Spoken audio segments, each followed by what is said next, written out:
उप मुख्यमंत्री मतलब चुप मुख्यमंत्री। और अगर बनाना ही है तो पूर्णकालिक सीएम बनाए ना।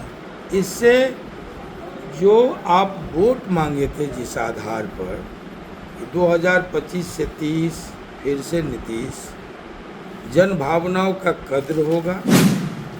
और जो जेडीयू में उहापोह की स्थिति है, इन घटनाक्रम को लेकर के, इन घटनाक्रमों को लेकर के जो उहापोह है वो जेडीयू पार्टी के हित में होगा।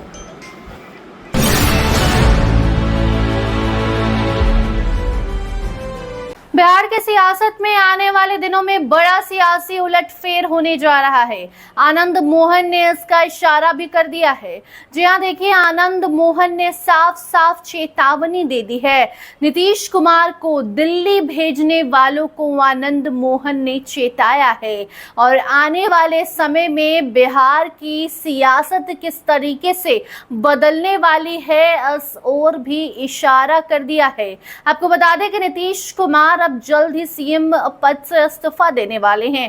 तारीख सामने आ गई है और आनंद मोहन ने हाल ही में निशांत को सीएम बनाने की मांग भी की थी। आज एक बार फिर निशांत के सीएम बनने पर आनंद मोहन ने इच्छा जाहिर की है और इसके साथ साथ नीतीश कुमार को हटाकर बिहार में राज करने की जो लोग सोच रहे हैं उनको भी आनंद मोहन ने कड़ी चेतावनी दे दी है। तो क्या ये इशारा है कि नीतीश कुमार पर जिस तरीके से प्रेशर पड़ रहा है, क्या वो पार्टी हो, क्या वो बड़े बड़े नेता हो, क्या आनंद मोहन हो, क्या अनंत सिंह हो, ऐसे बड़े नेताओं की जो टिप्पणियां सामने आ रही है, क्या इस ओर इशारा कर रही हैं कि भविष्य में एनडीए में टूट हो सकता है, नीतीश और मोदी की दोस्ती टूट सकती है?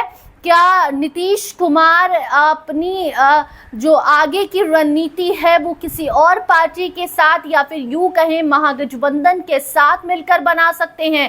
कई तरह की चर्चाएं हैं, मगर उसके पहले आप सुनिए आनंद मोहन किस तरीके से नीतीश कुमार को दिल्ली भेजने वालों को चेतावनी देते नजर आए हैं।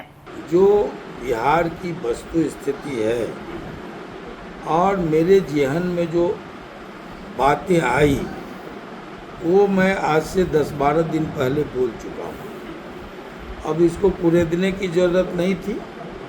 आपने कहा कि निशांत कुमार को उप मुख्यमंत्री, तो हमने कहा था कि उप मुख्यमंत्री क्या होता है। उप मुख्यमंत्री मतलब चुप मुख्यमंत्री। और अगर बनाना ही है तो पूर्णकालिक सीएम बनाए ना।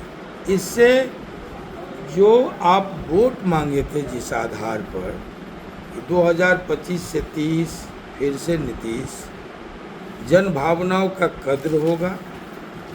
और जो जेडीयू में उहापोह की स्थिति है, इन घटनाक्रम को लेकर के, इन घटनाक्रमों को लेकर के जो उहापोह है वो जेडीयू पार्टी के हित में होगा। स्थिरता आएगी।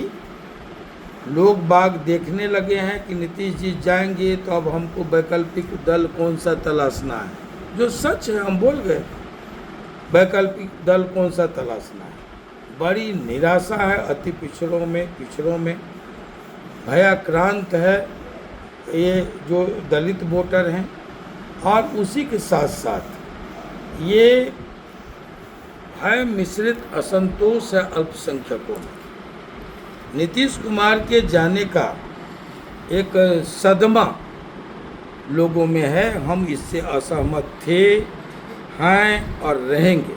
कोई हम पर अपना निर्णय नहीं थोप सकता। अब नीतीश कुमार के जाने के बाद लोग समझेंगे, खास करके जो सवर्ण मतदाता हैं और जो अल्पसंख्यक मतदाता हैं, वो नीतीश कुमार के जाने के बाद समझेंगे नीतीश का मतलब। मैं बार बार कहता हूँ, अभी तक लोग नहीं समझे थे। तो एक स्थापित नेतृत्व को अचानक अगर आप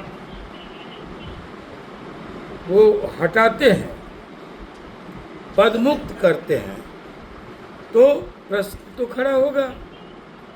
और इसका जो भी अपने को समझते हो कि हमने तीर मार लिया, बाघ मार लिया, बहुत बड़ा टास्क पूरा कर दिया ना, तो आप जो कुछ कर रहे हैं ये जेडीयू के सेहत के लिए तो नुकसानदेह है ही, ये पूर्णतः कालांतर में बीजेपी के लिए सबसे ज़्यादा नुकसानदेह है। मैं बोल चुका हूँ, फिर बोलता हूँ कि ये जो अति पिछड़ा वोट है वो बीजेपी का स्वाभाविक वोट नहीं है।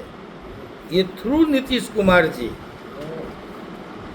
बीजेपी और एनडीए गठबंधन को मिलता था। तो ऐसे में एनडीए के लिए और ख़ास करके बीजेपी के लिए कालांतर में नुकसान होगा।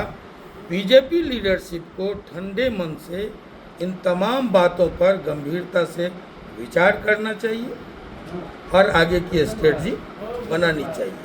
तो देखिए, खुली चुनौती आनंद मोहन ने दे दी है। इसके पहले भी आनंद मोहन ने मुखर होकर कहा था कि नीतीश कुमार के बाद निशांत को मुख्यमंत्री बनाना चाहिए। उप मुख्यमंत्री तो चुप मुख्यमंत्री होता है, मुख्यमंत्री पद के दावेदार है निशांत। और आज एक बार फिर से आनंद मोहन ने जो बयान दिया है ये साफ तौर पर बिहार में आने वाली नई सरकार और बदलने वाली राजनीति की ओर इशारा कर रही है।